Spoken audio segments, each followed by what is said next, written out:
ನಮಸ್ತೆ ಸರ್. ಇದು ಯಾವ ಟೈಪ್ ಆಫ್ ಡ್ರೋನ್ ಅಂಡ್ ರೈತರಿಗೆ ಯಾವ ತರ ಹೆಲ್ಪ್ ಆಗುತ್ತೆ ಸರ್, ಇದನ್ನ ನಾವು ವೆದರ್ ಡ್ರೋನ್ ಅಂತ ಕರಿತೀವಿ. ಈ ಡ್ರೋನ್ ಇಂದ ಏನ್ ಮಾಡ್ಬೋದು ಅಂದ್ರೆ ನಾವು ಡಿಫ್ರೆಂಟ್ ಹೈಟ್ಸ್ ಅಲ್ಲಿ ವೆದರ್ ಕಂಡೀಷನ್ ಹೆಂಗಿದೆ ಅಂತ ಚೆಕ್ ಮಾಡ್ಬೋದು. ಫಾರ್ ಎಕ್ಸಾಂಪಲ್ ಟೆಂಪರೇಚರ್ ಆಗಿರ್ಬೋದು, ನಿಮ್ ಪ್ರೆಷರ್ ಆಗಿರ್ಬೋದು, ರಿಲೇಟಿವ್ ಹ್ಯೂಮಿಡಿಟಿ ಆಗಿರ್ಬೋದು, ಮತ್ತೆ ಅಲ್ಟ್ರಾ ವೈಲೆಟ್ ಇಂಡೆಕ್ಸ್ ಎಷ್ಟಿದೆ ಅಂತ ಚೆಕ್ ಮಾಡಕ್ಕೋಸ್ಕರ ಈ ಡ್ರೋನ್ ನ ಯೂಸ್ ಮಾಡ್ತೀವಿ. ಇದರಿಂದ ರೈತರಿಗೆ ಯಾವ ರೀತಿ ಉಪಯೋಗ ಆಗುತ್ತೆ ಅಂದ್ರೆ, ರಿಲೇಟಿವ್ ಹ್ಯೂಮಿಡಿಟಿ ಬರುತ್ತಲ್ಲ, ರಿಲೇಟಿವ್ ಹ್ಯೂಮಿಡಿಟಿ ಜಾಸ್ತಿ ಆಗ್ತಾ ಹೋದಂಗೆ ಡಿಸೀಸ್ ಸ್ಪ್ರೆಡ್ ಆಗೋ ಚಾನ್ಸಸ್ ಜಾಸ್ತಿ ಇರುತ್ತೆ, ಅಂದ್ರೆ ರೋಗ ಉಲ್ಬಣ ಆಗೋ ಚಾನ್ಸಸ್ ಜಾಸ್ತಿ ಇರುತ್ತೆ. ಅದಕ್ಕೋಸ್ಕರ ನಾವು ರಿಲೇಟಿವ್ ಹ್ಯೂಮಿಡಿಟಿನ ಚೆಕ್ ಮಾಡ್ಕೊಂಡು ರೈತರಿಗೆ ಒಂದು ಅಲರ್ಟ್ ಅಂತ ಕೊಡ್ಬೋದು. ಈ ತರ ರಿಲೇಟಿವ್ ಹ್ಯೂಮಿಡಿಟಿ ಜಾಸ್ತಿ ಆಗ್ತಿದೆ, ಈ ತರ ರೋಗ ಉಲ್ಬಣ ಆಗ್ಬೋದು, ಅದರಿಂದ ನೀವು ತಯಾರಾಗಿ ಅದನ್ನ ನೀವು ಕಂಟ್ರೋಲ್ ಮಾಡಕ್ ಯಾವ ರೀತಿ ಮೆಜರ್ಸ್ ತಗೋಬೇಕು ಅದನ್ನ ನೀವು ತಗೊಳಕ್ ಶುರು ಮಾಡಿ ಅಂತ ರೈತರಿಗೆ ಒಂದು ಅಲರ್ಟ್ ನ ಕೊಡ್ಬೋದು.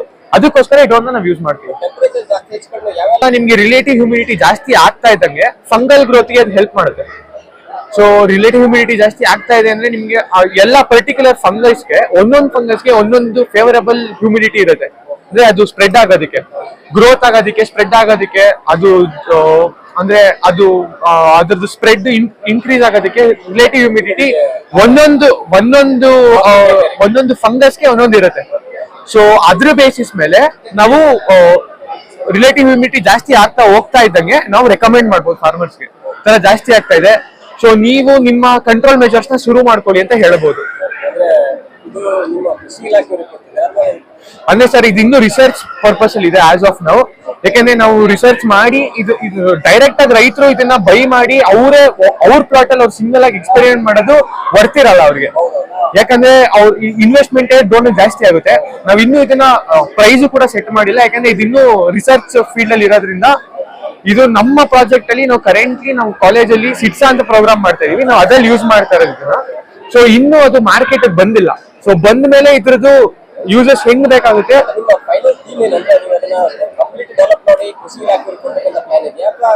ಸರ್, ಅಂದ್ರೆ ಅದು ಗವರ್ಮೆಂಟ್ ಅಡಾಪ್ಟ್ ಮಾಡ್ಕೊಂಡ್ರೆ ಒಳ್ಳೇದಾಗುತ್ತೆ ಸರ್. ಯಾಕಂದ್ರೆ ಈ ಪ್ರಾಜೆಕ್ಟ್ 3 years ಪ್ರಾಜೆಕ್ಟ್ ಇರೋದು ಆಸ್ ಆಫ್ ನಾವು.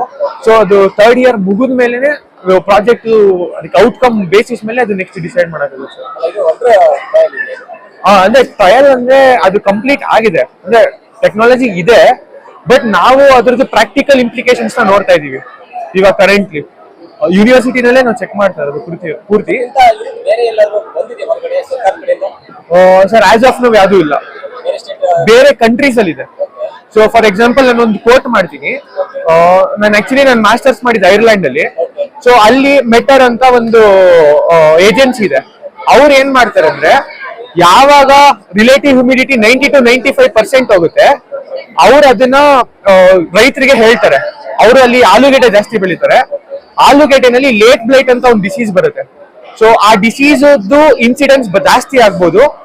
ಅದಕ್ಕೋಸ್ಕರ ನೀವು ಏನೇನ್ ಕನ್ಸರ್ವೇಷನ್ ಮೆಜರ್ಸ್ ನ ತಗೊಳ್ಳಿ ಅಂತ ಹೇಳ್ತಾರೆ ರೈತರಿಗೆ. ಅದೇ ರೀತಿ ನಾವು ಕೂಡ ಯೂಸ್ ಮಾಡ್ಕೋಬಹುದು ಇಲ್ಲಿ ಅದನ್ನ. ಸೊ ಈ ತರ ಡಿಸೀಸ್ ಇನ್ಸಿಡೆನ್ಸ್ ಜಾಸ್ತಿ ಆಗೋ ಚಾನ್ಸಸ್ ಇದೆ. ಸೊ ನೀವು ಕನ್ಸರ್ವೇಷನ್ ಮೆಜರ್ಸ್ ಏನೇನ್ ತಗೋಬೇಕು ಮಾಡ್ಕೊಳ್ಳೋಕೆ ಶುರು ಮಾಡಿ ಅಂತ ಅಲ್ಲಿ ಒಂದು ಅಲರ್ಟ್ ಕೊಡ್ತಾರೆ ರೈತರಿಗೆ. ಸೊ ಆ ತರ ನಾವು ಇಲ್ಲಿ ಮಾಡಿದ್ರೆ ನಾವು ಕೂಡ ಇಳುವರಿ ಲಾಸ್ ಆಗೋದನ್ನ ಕಡಿಮೆ ಮಾಡ್ಬೋದು, ಇಳುವರಿ ಹೆಚ್ಚಿಸ್ಕೋಬಹುದು. ಯಾಕಂದ್ರೆ ನಾವು ರೋಗ ಬರ್ದೇ ಹಂಗೆ ತಡೆಯೋ ತರ ಏನೇನ್ ಮಾಡ್ಬೋದು ಅದನ್ನೆಲ್ಲ ಮಾಡ್ಬೋದು. ಹೌದು ಸರ್, ಇದು ಕಂಪ್ಲೀಟ್ಲಿ ನಿಮ್ಗೆ ಡ್ರೋನ್ ಬೇಸ್ಡ್ ಬರುತ್ತೆ. ಇಲ್ಲೊಂದು ನಿಮ್ಗೆ ವೆದರ್ ಸೆನ್ಸರ್ ಕಿಟ್ ಬರುತ್ತೆ. ಸೊ ಈ ವೆದರ್ ಸೆನ್ಸರ್ ಕಿಟ್ ಅಲ್ಲೇ ನಿಮ್ಗೆ ಎಲ್ಲಾ ಅಂದ್ರೆ ನಿಮ್ಗೆಲ್ಲ ಏನೇನ್ ಪ್ಯಾರಾಮೀಟರ್ಸ್ ಎಲ್ಲಾದ್ರೂ ಅದೇ ಕ್ಯಾಪ್ಚರ್ ಮಾಡೋದು. ಸರ್, ಆಕ್ಚುಲಿ ಹೆಕ್ಸಾಗನ್ ಅಂತ ಹೇಳಿ ನಮ್ ಕಂಪ್ನಿ. ಸೊ ನಮ್ದು ಮತ್ತೆ US ಬ್ಯಾಂಗ್ಳೂರ್ದು ಕೊಲಾಬ್ರೇಷನ್ ಅಲ್ಲಿ ಪ್ರಾಜೆಕ್ಟ್ ನಡೀತಾರೆ ಸರ್. ನಮ್ದು ಆಟೋ ಸ್ಟೇರಿಂಗ್ ಯೂನಿಟ್ ಇದೆ. ಸೊ ನಮ್ದು ಇಲ್ಲೇ ಪಕ್ಕದಲ್ಲಿ ಡೆಮೋ ಪ್ಲಾಟ್ ಇದೆ. ಅಲ್ಲಿ ನಮ್ದು ಟ್ರ್ಯಾಕ್ಟರ್ ಆಟೋ ಸ್ಟೇರಿಂಗ್ ಟೆಕ್ನಾಲಜಿ ಇದೆ, ಆಟೋಮೇಟೆಡ್ ಇದಿದೆ, ಅದು ಫರ್ಟಿಲೈಸರ್ ಬಾರ್ಕ್ಯಾಸ್ಟರ್ ಇದೆ, ಆಟೋಮೇಟೆಡ್ ಬೂಮ್ ಸ್ಪ್ರೇಯರ್ ಇದೆ. ಮತ್ತೆ ಇನ್ನು ನಮ್ದು 3 ತರದ ಡ್ರೋನ್ ಬೇರೆ ತರ ಇದೆ. ಇದು ಬಿಟ್ಟು 3 ತರ ಡ್ರೋನ್ ಬೇರೆ ಇದೆ. ಸ್ಪ್ರೇ ಡ್ರೋನ್ ಇದೆ, ಮಲ್ಟಿಸ್ಪೆಕ್ಟ್ರಲ್ ಡ್ರೋನ್ ಅಂತ ಒಂದಿದೆ. ಅದು ಬಿಟ್ಟು ನಮ್ಮ ಹತ್ರ ಇನ್ನೊಂದು ನಿಮ್ಗೆ ಮ್ಯಾಪಿಂಗ್ ಡ್ರೋನ್ ಅಂತ ಇದೆ. ಇದು 4ನೇದು ವೆದರ್ ಡ್ರೋನ್. ಸರ್, ಅದು ವೇರಿಯೇಷನ್ ಇರುತ್ತೆ, ಹೈಟ್ ಅಲ್ಲೂ ವೇರಿಯೇಷನ್ ಇರುತ್ತೆ, ನಿಮಗೆ ಹೋಗ್ತಾ ಡಿಸ್ಟೆನ್ಸ್ ಅಲ್ಲೂ ವೇರಿಯೇಷನ್ ಇರುತ್ತೆ. ಸೊ ಅದು ವೇರಿ ಆಗ್ತಾ ಹೋಗುತ್ತೆ ಸರ್. ಸೊ ಅದನ್ನ ಕ್ಯಾಲ್ಕುಲೇಟ್ ಮಾಡೋದಕ್ಕೆ ನಾವು ಇದನ್ನ ಡಿಫ್ರೆಂಟ್ ಹೈಟ್ಸ್ ಅಲ್ಲಿ ಕ್ಯಾಲ್ಕುಲೇಟ್ ಮಾಡಕ್ಕೆ ಇದು ಯೂಸ್ ಮಾಡೋದು. ಇವಾಗ ಜನರು ಕೇಳಬಹುದು, ನಾವು ಇವಾಗ ವೆದರ್ ಸ್ಟೇಷನ್ ಇರುತ್ತಲ್ಲ, ಅವರೇ ಕೊಡ್ತಾರಲ್ಲ ನಮ್ಗೆ ಏನಕ್ಕೆ ಇದೇ ಬೇಕು ಅಂತ. ಇದನ್ನ ನಾವ್ ಏನಕ್ಕೆ ಯೂಸ್ ಮಾಡ್ತೀವಿ ಅಂದ್ರೆ, ಡಿಫ್ರೆಂಟ್ ಆಲ್ಟಿಟ್ಯೂಡ್ಸ್ ಅಂದ್ರೆ ಡಿಫ್ರೆಂಟ್ ಹೈಟ್ ಅಲ್ಲಿ ನಾವು ಮೆಜರ್ ಮಾಡಕ್ಕೆ ಇದು ಯೂಸ್ ಮಾಡೋದು ಅಂತ ನಾವು ಯೂಸ್ ಮಾಡೋದು. ಹೌದು. ಸೊ ಇವಾಗ 5 ಮೀಟರ್ ಬೇರೆ ಇರ್ಬೋದು, 10 ಮೀಟರ್ ಬೇರೆ ಇರ್ಬೋದು. ಸೊ ವೇರಿಯೇಷನ್ ಏನಿದೆ ಅಂತ ತಿಳ್ಕೊಳ್ಳೋಕೋಸ್ಕರ ಇದನ್ನ ಯೂಸ್ ಮಾಡ್ತಾರೆ. ಈಗ ವೆದರ್ ಸ್ಟೇಷನ್ ಅಲ್ಲಿ ಆದ್ರೆ ಇಡೀ ಆ ಏರಿಯಾದ ಒಂದು ಆವರೇಜ್ ಬರುತ್ತೆ. ಸೊ ನಾವು ಇದಲ್ಲಾದ್ರೆ ಹಂಗಲ್ಲ, ಪರ್ಟಿಕ್ಯುಲರ್ ಪಾಯಿಂಟ್ ಆ ಲೊಕೇಶನ್ ಅಲ್ಲಿ ಪ್ರಿಸೈಸ್ಡ್ ಆಗಿ ನಮ್ಗೆ ಡೇಟಾ ಬರ್ತಾ ಶುರು ಆಗುತ್ತೆ. ತಕ್ಕಂತೆ ಮೆಡಿಸಿನ್ಸ್ ಸಿಗುತ್ತೆ ಬೇರೆ ಬೇರೆ ಕಂಟ್ರೋಲ್ ಮಾಡ್ಲಿಕ್ಕೆ. ಸಿಗುತ್ತೆ ಸರ್, ಸಿಗುತ್ತೆ. ಒಂದು ಪ್ರಾಡಕ್ಟ್ ಅನ್ನು ಉತ್ಪಾದನೆ ಮಾಡಿದಾಗ ಒಂದೇ ತರ ಇರುತ್ತೆ. ಹೌದು. ಆ ಹ್ಯೂಮಿಡಿಟಿ ಬೇರೆ ಈ ಹ್ಯೂಮಿಡಿಟಿ ಬೇರೆ ಅಂತ ಮೆಡಿಸಿನ್ಸ್ ಇರಲ್ಲ ಸರ್. ಅಂದ್ರೆ ನೀವು ನಿಮ್ ಡೋಸೇಜ್ ಮೇಲೆ ಹೋಗುತ್ತದೆ. ಒಂದೇ ಪ್ರಾಡಕ್ಟ್ ನ ಡಿಸೀಸ್ ಇಂಟೆನ್ಸಿಟಿ ಜಾಸ್ತಿ ಇದ್ರೆ ಡೋಸೇಜ್ ಜಾಸ್ತಿ ನೀವು ಸ್ಪ್ರೇ ಮಾಡ್ತೀರಾ. ಸೊ ಡಿಸೀಸ್ ಇಂಟೆನ್ಸಿಟಿ ಕಡಿಮೆ ಇದೆ ಅಂದ್ರೆ ಅದಕ್ಕೆ ನೀವು ಇಂಟಿಗ್ರೇಟೆಡ್ ಡಿಸೀಸ್ ಮ್ಯಾನೇಜ್ಮೆಂಟ್ ಅಂತ ಕರಿತೀರಾ. ಸೊ ಕೆಮಿಕಲ್ಸ್ ಇಲ್ದೇನೆ ಫಸ್ಟ್ ಸ್ಟಾರ್ಟ್ ಮಾಡ್ಬೋದು ಇಂಟೆನ್ಸಿಟಿ ಕಡಿಮೆ ಇದೆ ಅಂದ್ರೆ. ಸೊ ಹೋಗ್ತಾ ಹೋಗ್ತಾ ಹೋಗ್ತಾ ಡಿಸೀಸ್ ಇಂಟೆನ್ಸಿಟಿ ಜಾಸ್ತಿ ಆಗ್ತಾ ಹೋಗ್ತಿದೆ ಅಂದಾಗ ನೀವು ಕೆಮಿಕಲ್ಸ್ ನ ತರಬಹುದು. ಸೊ ಅದಕ್ಕೆ ಕಲ್ಚರಲ್ ಮೆಥಡ್ಸ್ ಅಂತ ಬರುತ್ತೆ.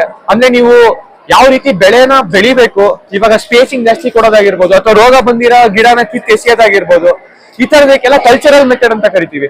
ಅದಾದ್ಮೇಲೆ ಬಯಾಲಜಿಕಲ್ ಮೆಥಡ್ಸ್ ಬರುತ್ತೆ. ಅಂದ್ರೆ ಇವಾಗ ನಿಮ್ಗೆ ಸಾವಯವ ನಿಯಂತ್ರಣ ಪದ್ಧತಿಗಳಿರುತ್ತೆ, ಅದನ್ನ ಕೂಡ ಉಪಯೋಗಿಸಬಹುದು. ಇದು ಯಾವ್ದಲ್ಲೂ ಕಂಟ್ರೋಲ್ ಆಗಿಲ್ಲ ಅಂದ್ರೆ ಕೊನೆಗೆ ನೀವು ಕೆಮಿಕಲ್ಸ್ ಹೋಗ್ತೀರಾ. ಸೊ ಇದನ್ನೆಲ್ಲ ಅದು ಇರೋದ್ರಿಂದ ಕೊನೆಗೆ ಕೆಮಿಕಲ್ಸ್ ನ ರೆಕಮೆಂಡ್ ಮಾಡೋದು. ಸೊ ಅದರಿಂದ ನಿಮ್ಗೆ ಅಷ್ಟರಲ್ಲಿ ನೀವು ಕಂಟ್ರೋಲ್ ತರ ನಾವು ನೋಡ್ಕೋಬೇಕಾಗುತ್ತೆ ಪ್ರತಿಯೊಂದು. ಸರ್ ಇನ್ನೊಂದು ವರ್ಷ ಇದೆ ಸರ್ ಪ್ರಾಜೆಕ್ಟ್. ಸೊ ಒಂದ್ ವರ್ಷ ಪ್ರಾಜೆಕ್ಟ್ ಮುಗಿದ ಮೇಲೆ ಅದು ಅಪ್ ಟು ಗೌರ್ಮೆಂಟ್, ಅವ್ರು ಹೆಂಗೆ ಡಿಸೈಡ್ ಮಾಡ್ತಾರೆ ಅದು ಅವ್ರಿಗೆ ಬಿಟ್ಟಿದ್ದು. ಬಟ್ ನಾವು ಲೈಕ್ ಅಂದ್ರೆ ಸ್ವಲ್ಪ ಸಿಂಪ್ಲಿಫೈ ಮಾಡಿ ರೈತರಿಗೆ ಬೀಳುವಂತದ್ದು ಅಂದ್ರೆ ಇದು ಸ್ವಲ್ಪ ದೊಡ್ಡದಾಗುತ್ತೆ, ಹೆವಿ ಕಾಸ್ಟ್ ಆಗುತ್ತೆ. ಇದರಲ್ಲಿ ಸ್ವಲ್ಪ ಮಿನಿಮೈಸ್ ಮಾಡಿ ಸರ್ ಅಲ್ಲ, ಯಾಕೆಂದ್ರೆ ಏನೇ ಅದು ಸೆನ್ಸರ್ಸ್ ಕಾಸ್ಟ್ ಅದು. ಸೊ ನಾವು ಪ್ಯಾರಾಮೀಟರ್ಸ್ ಚೆಕ್ ಮಾಡ್ಬೇಕಂದ್ರೆ ನಮ್ಗೆ ಆಕ್ಚುಲಿ ಇನ್ನೂ ನಾವು ಕಾಸ್ಟ್ ವರ್ಕೌಟ್ ಮಾಡಿಲ್ಲ, ಅದಿನ್ನೂ ರಿಸರ್ಚ್ ಫೀಲ್ಡ್ ಅಲ್ಲಿ ಇರೋದ್ರಿಂದ. ಅದೇ ಸರ್. ಸೊ ಅಂತವ್ರಿಗೆ ಆದ್ರೂ ನಾವಿನ್ನೂ ಕಾಸ್ಟ್ ಇನ್ನೂ ಕ್ಯಾಲ್ಕುಲೇಟ್ ಮಾಡಿಲ್ಲ. ಸೊ ಇನ್ನೊಂದು ವರ್ಷ ಆದ್ಮೇಲೆನೆ ನಾವು ಅದನ್ನ ಹೇಳಕ್. ಹಾ